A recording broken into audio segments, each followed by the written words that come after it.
Boa tarde. Nos 40 anos da Revolução de Abril, queremos hoje olhar o envolvimento dos cristãos na luta pela instauração do processo democrático, questão que vamos analisar com o jornalista António Marujo. Será logo após os temas da atualidade religiosa que hoje destacamos.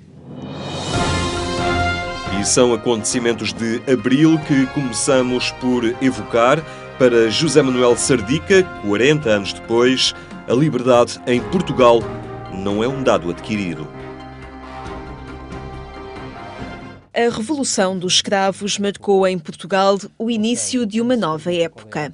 Descolonização, democratização e desenvolvimento eram as palavras de ordem em abril de 1974. 40 anos depois, o diretor da Faculdade de Ciências Humanas da Universidade Católica Portuguesa indica que o processo, iniciado há décadas, não é um dado adquirido. Comemorar a data e comemorar a efeméride histórica só tem valor para lá daquele mero ritual simbólico se nós percebemos que lição cívica pode ser extraída de 1974 para os dias de hoje. Eu acho que a principal lição é que aquilo que se começou a construir em 1974 está em construção, ou seja, não é um dado final. As pessoas não podem adormecer, entre aspas, à sombra de que o Estado Novo foi vencido, a liberdade foi reconquistada e é eterna. Não é. E, portanto, que pelo menos a comemoração desta efeméride sirva para lembrar que, da mesma maneira que as coisas se conquistam, se não forem cuidadas, perdem-se.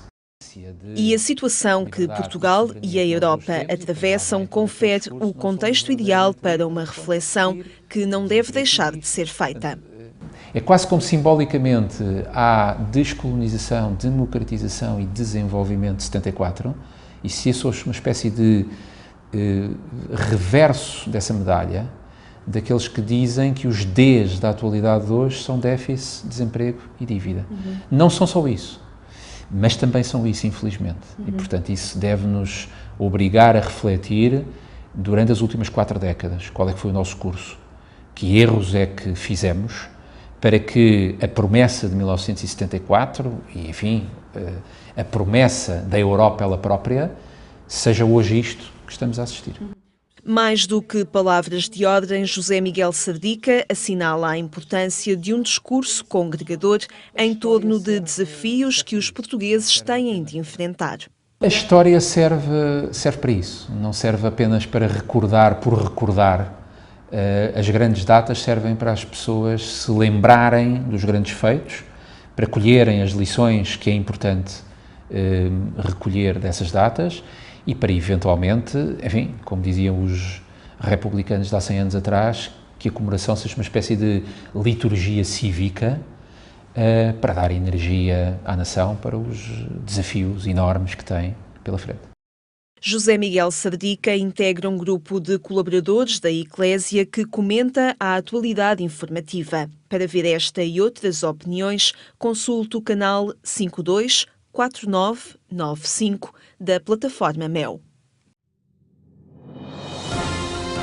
Olhar a sociedade e promover uma maior consciência da responsabilidade pelo bem comum é um dos objetivos da Fundação Betânia. A Fundação Betânia promove com alguma regularidade debates onde procura desbravar novos alicerces culturais e espirituais. Reflexões que conduzam à realização harmoniosa do ser humano na sua globalidade e abram caminhos a modos de vida e a relações sociais orientadas segundo a mensagem cristã. Um dos últimos debates teve como tema da indiferença à responsabilidade pelo bem comum, que futuro para a cidadania europeia. Neste momento nós estamos a viver uma fase da nossa história como povo muito difícil e que as pessoas têm dado mostras de uma grande paciência, mas também de uma certa dificuldade em assumir com mais veemência algumas das questões que nos convocam a todos e desafiam a dar um contributo mais firme. A participação dos cidadãos no debate público é essencial, uma forma de mostrar disponibilidade para ajudar o país a sair da crise que enfrenta. Estamos disponíveis para ajudar a mudar e a transformar Portugal numa sociedade europeia do século XXI, que não deve retroceder numa caminhada histórica que fez até agora, nomeadamente nos ganhos de cidadania europeia, mas também nos ganhos como civilização, como gente que construiu 900 anos de história e tem qualquer coisa a dizer à Europa também. O futuro da cidadania europeia passa pelo envolvimento das pessoas e na tomada de consciência da responsabilidade pelo bem comum. É urgente a passagem da indiferença à participação e a questão da saúde das novas gerações merece reflexão. O sistema de saúde em que o Serviço Nacional de Saúde tende a ser pouco apreciado e injustamente acusado de falhas e de uma menor eficiência perante o crescimento que tem sido muito grande do setor privado lucrativo na saúde. Penso que há um risco para todos nós se este processo de transformação pouco claro que está em curso não for corrigido. O ambiente de insegurança que se vive na sociedade é visível e cria um estado de ansiedade, especialmente entre as camadas mais jovens. Essa geração de jovens que está a nascer e a crescer em toda a Europa e em Portugal também, gente desencantada e sem esperança, é um sinal muito preocupante para o futuro dessas mesmas pessoas. O predomínio dado às preocupações materiais e ao sistema financeiro esquece muitas vezes o lado humano.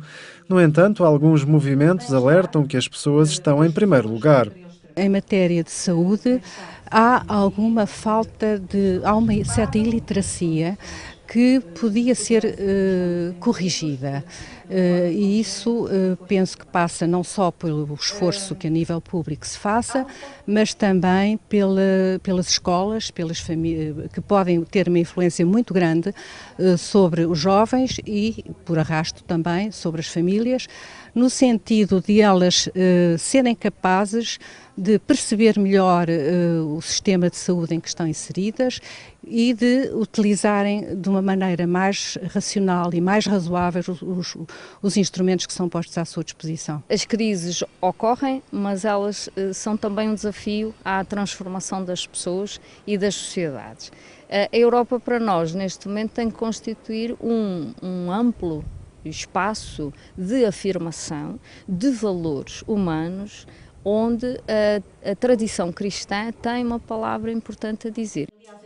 O empenho de todos é condição primordial para alterar o rumo dos acontecimentos, palavras centradas na doutrina social da Igreja. Quinta-feira, dia de olhar o Evangelho de domingo, que nos fica agora num texto do cônego João Aguiar Campos, dito por outras palavras.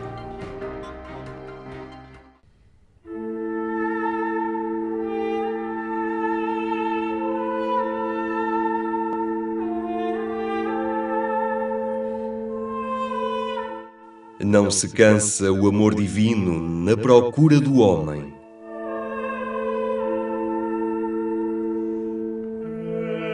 Não se detém o amor divino diante dos muros densos e das portas fechadas.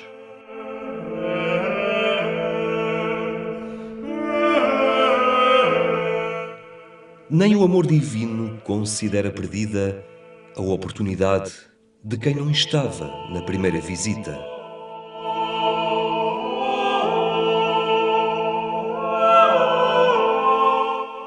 Oito dias depois, ou o intervalo dos dias, a misericórdia não deixa de oferecer-se pura e livre à liberdade de quem resiste.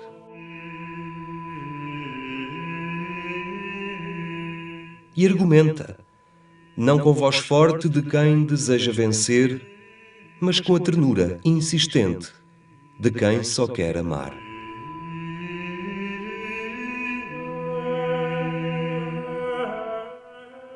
E serão felizes todos os que, mais que exigindo tocar, consentem ser tocados. Todos os que acreditam sem terem visto.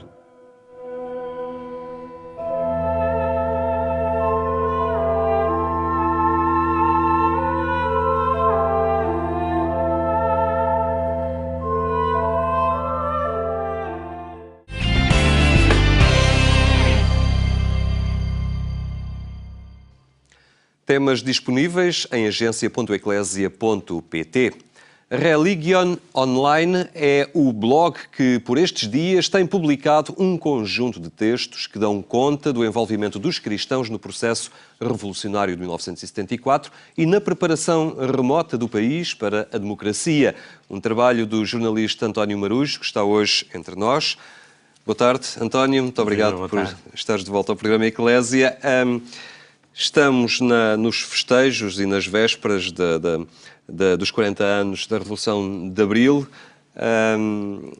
Em todo este processo, em toda esta luta por um regime democrático, participaram cristãos, participaram círculos católicos que, na altura, quase que teriam que enfrentar duas vertentes hostis. Por um lado, o próprio regime, por outro, uma igreja que também não os compreendia. Uma igreja adormecida na sua maior parte, aliás, como a maior parte do país. Era um país que, na sua maioria, estava adormecido, atordoado, enfim, e que não reagia contra o regime, pelo menos de uma forma sistemática ou militante. E, de facto, houve muita gente que, a partir da sua fé, lutou contra o regime, arriscando perder empregos, arriscando a perseguição, arriscando a prisão. Houve muitas pessoas que foram presas e torturadas de uma forma impiedosa. Enfim, a tortura nunca é piedosa, mas de uma forma terrível pelos agentes da PIDE e, portanto, essas pessoas de facto arriscaram muito, sendo que realmente, como referias, também tinham à sua volta um ambiente eclesial que não era favorável, ou pelo menos que não potenciava, não promovia essa dissensão contra o regime e essa crítica ao regime e nomeadamente à falta de liberdade e à guerra colonial a partir do início da década de 60. Estamos a falar de um grupo de católicos que percebia que a sua fé não podia estar desenquadrada da vida, não é? Das implicações sociais, embora isso não correspondesse à larga maioria, enfim, dos católicos de então, em que havia uma concepção de que a fé seria vivida meramente no ambiente da liturgia e nos círculos privados. Não haveria esta grande ligação das convicções pessoais depois com a transformação social. Uhum. Sim, falamos de pessoas que muitas delas foram levadas para a militância política contra o regime, e aqui entendendo o político de uma forma vasta, mas foram levadas para essa militância muito a partir da fé que tinham e da reflexão que faziam sobre a sua fé. Aliás, há testemunhos muito interessantes, por exemplo, da publicação de revistas, a coleção da Morais do Círculo do Humanismo Cristão, da então editora Morais, que levou muitos, depois de lerem alguns livros que a Morais publicava, a pensarem o que é que eu tenho de fazer para, enfim, para atuar nesta linha ou naquela que determinado livro propunha. E há testemunhos hoje publicados já sobre o modo como, a partir da leitura de um simples livro, muitas dessas pessoas se empenhavam, fosse em apoiar presos políticos, fosse em tentar mudar estruturas dentro da Igreja, fosse em levar a ação política a um âmbito mais diretamente na oposição ao regime, fosse na oposição à guerra colonial. Portanto, toda essa gente, a partir da reflexão que lhe vinha, ou de cursos de teologia, ou de debates, ou da leitura de livros, ou da publicação de revistas, que também as havia, a edição portuguesa da Concilium, por exemplo, O Tempo e o Modo, depois os cadernos GEDOC, o Direito à Informação, tudo nomes de publicações dessa altura, sobretudo da década de 60, e essas pessoas, a partir dessas leituras, desses encontros, da reflexão que faziam, do debate uns com os outros, começam a adquirir uma consciência crítica. Exatamente. Aliás, há uma história que eu já ouvi contar ao Frei Bento Domingos e que está num dos textos que publiquei no Religion Online, em que ele contava que os padres dominicanos, a dada altura, ainda na década de 50, começaram a organizar cursos de teologia em Fátima. Esses cursos, a partir de determinado momento, tiveram sempre a presença de um PIDE, de um agente da PIDE, que, enfim, como a conversa era demasiado aborrecida para os seus relatórios, para os relatórios que tinha de fazer, acabava por adormecer a maior parte das vezes. Ora, este PIDE que dormia a ouvir falar da teologia é exatamente o contrário do que aconteceu com muitos cristãos que, através da teologia, da reflexão sobre o que a teologia propunha, despertaram as suas consciências e se empenharam na luta contra o regime e na luta por uma igreja que fosse mais ativa também na denúncia das injustiças, da ditadura, da guerra, de tudo isso. O caso de Dom António Ferreira Gomes acaba por dar um outro elan a toda esta questão, até mesmo, presumo eu, dentro do próprio episcopado, em que começa a haver uma outra consciência da gravidade da situação. Não é? Sim, estamos a falar de bispos, enfim, como eu dizia há pouco, de uma igreja e de um país que, no início, de certo modo, na sua maioria, acolheu bem o Estado Novo, porque punha fim a uma certa desordem, caos e violência que tinha existido em alguns tempos da Primeira República. Portanto, o Estado Novo começou, de alguma maneira, com alguma facilidade, porque correspondeu a algumas expectativas de alguns setores da população portuguesa, de pôr ordem no país e no caos, enfim. E toda essa gente, sobretudo o episcopado e o clero, tinha sido formado nas décadas anteriores, portanto, numa certa condescendência para com o Estado Novo, pelo menos, para sermos benévolos. Dom António Ferreira Gomes também fez o seu trajeto, porque ele, no início, também não era propriamente um oposicionista do Estado Novo e de Salazar. Mas progressivamente foi tomando consciência, sobretudo a partir das questões sociais. Há um célebre documento que ele escreveu ainda em Porto Alegre sobre a questão agrária, por exemplo, e é a partir das questões sociais que Dom António Ferreira Gomes começa a colocar questões sérias ao regime. E, de facto, em 58, quando ele escreve o chamado Promemoria a Salazar, portanto, que era uma espécie de ata ou de ordem de trabalhos para uma reunião, para um encontro que ele pretendia ter com Salazar, aquilo que nós hoje conhecemos como a Carta de Dom António Salazar, de facto era uma proposta de ordem de trabalhos, de ordem para a conversa, e aí ele já condensa muito do que eram as questões críticas que ele colocava ao regime. E, desde logo, a falta de liberdade para que as pessoas pudessem organizar-se e falar e associar-se em função dos seus interesses. Esse episódio, que depois tem um segundo momento, quando Dom António parte para férias e é impedido de entrar em Portugal, quando pretende regressar, e, portanto, acaba por estar 10 anos exilado, forçado ao exílio fora do país, e esses episódios acabam por, também eles, provocar, levar outros cristãos a agir, primeiro em defesa do Bispo do Porto, Dom António Ferreira Gomes, e depois levados por aí a outros caminhos de oposição à guerra, de reivindicar a liberdade, a possibilidade de associação, de discurso político e tudo isso. São páginas da história recente e do envolvimento dos católicos na construção do Estado Democrático. Muito rapidamente, estamos no final, mas tudo isto podemos encontrar neste blog, no Religion Online. Tem sido um esforço teu, no sentido também de trazer atualidade e trazer toda esta informação, nomeadamente neste momento em que se comemoram os 40 anos do 25 de Abril. Sim, foi sobretudo a partir de 2 ou 3 encontros e debates em que tive ocasião de estar e de ouvir testemunhos, que me pareceu que era importante trazer estas histórias mais para a praça pública. Eu já tinha publicado alguns trabalhos no Público, enquanto jornalista do Público, ao longo destes anos, sobre algumas destas coisas.